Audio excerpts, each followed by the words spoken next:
You know, we live in an age of high-flying offenses, right? But Super Bowl 60? It was a brutal, old-school reminder of a timeless truth. Defense wins championships. Today, we are going to break down exactly how the Seattle Seahawks' absolutely historic defensive performance just completely dismantled the New England Patriots to crown a new champ. All right, let's get right into it. The stage was set, a classic showdown. Seahawks, Patriots.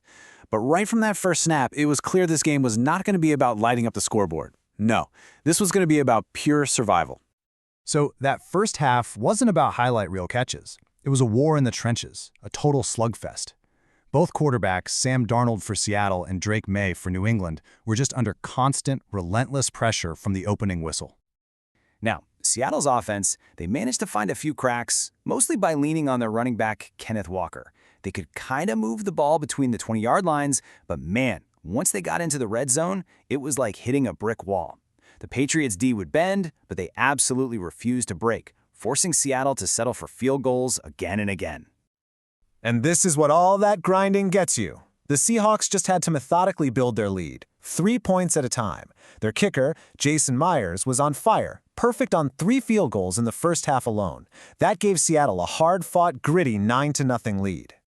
So let's flip over to the other side of the ball for a second, because this right here, this tells a pretty shocking story. The Patriots' offense, one of the best in the league, was just completely neutralized. I mean, look at that. 7 of their first 9 drives ended with a punt. It was just total, utter domination by that Seattle defense. Okay, so moving into the third quarter, it's still a defensive dogfight, but you could feel something was about to give. All that relentless pressure from Seattle was about to pay off in a huge way. Their defensive line, which had basically been living in the Patriots' backfield all night, was about to create the game's first and biggest turnover. And here it is, the turning point of the game. It's a critical 3rd and 5. The pocket just completely collapses around the Patriots quarterback, Drake Maye. He tries to step up, tries to escape, but no, there was nowhere to run. The ball pops out, and the entire game changed in that one instant. So let's break it down. Defensive end Derek Hall just blows past his blocker, gets the strip sack, the ball's on the turf, and defensive tackle Byron Murphy's Johnny on the spot to fall on it. Just like that, the Seahawks have the ball deep in enemy territory, with a golden opportunity to really break this game wide open.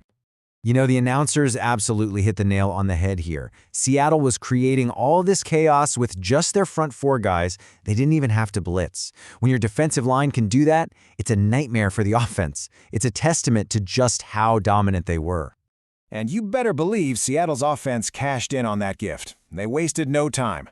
Sam Darnold finds his tight end, A.J. Barner, for a touchdown. And boom! Just like that, the lead balloons to 19-0. The Patriots were officially on the ropes. All right, let's jump ahead to the fourth quarter. Down 19-0. I mean, the Patriots are basically on life support. But for one brief, shining moment, it looked like they might actually pull off some kind of miracle comeback. The question on everybody's mind was pretty simple. Did this young Patriots team have any fight left? Was there any answer they could possibly have for this defensive juggernaut that had just suffocated them all night long? Well, for one incredible drive, the answer was a loud and clear yes. Drake Maye just put the team on his back, engineered this lightning-fast touchdown drive, and capped it with a beautiful pass to Mac Hollins. The score is now 19-7, and for the first time all night, there was a tiny glimmer of hope for New England. But that hope was put out just as fast as it appeared. On New England's very next possession, the Seahawks defense didn't just bend, they delivered the final, decisive blow. And this was the nail in the coffin. Seattle sends the blitz, and their rookie sensation Devin Witherspoon gets home, sacks Maye, forces another fumble, but this time Uchenna Nwosu scoops it up and rumbles all the way to the house for a defensive touchdown. Game over. That was the ball game, right there. Yeah, from that moment on, it was really all over but the shouting. The Seahawks defense hadn't just dominated the game, they had literally scored the knockout punch themselves. It was truly a championship performance for the ages. And hey, just for good measure, why not set a record? Kicker Jaxon Myers tacked on his 5th field goal of the night, setting a new Super Bowl record. It was just the perfect cherry on top of a completely dominant performance by all 3 phases of the Seahawks team. Sure, the Patriots would add a late touchdown, but it was purely cosmetic. The damage was done. The Seattle Seahawks were Super Bowl champions for the second time in franchise history, and it was all thanks to one of the greatest defensive performances this game has ever seen. The final call from the broadcast booth really said it all, didn't it? This wasn't just a win, it was a statement. A historically dominant defensive performance against one of the most explosive offenses in the league. Just incredible stuff.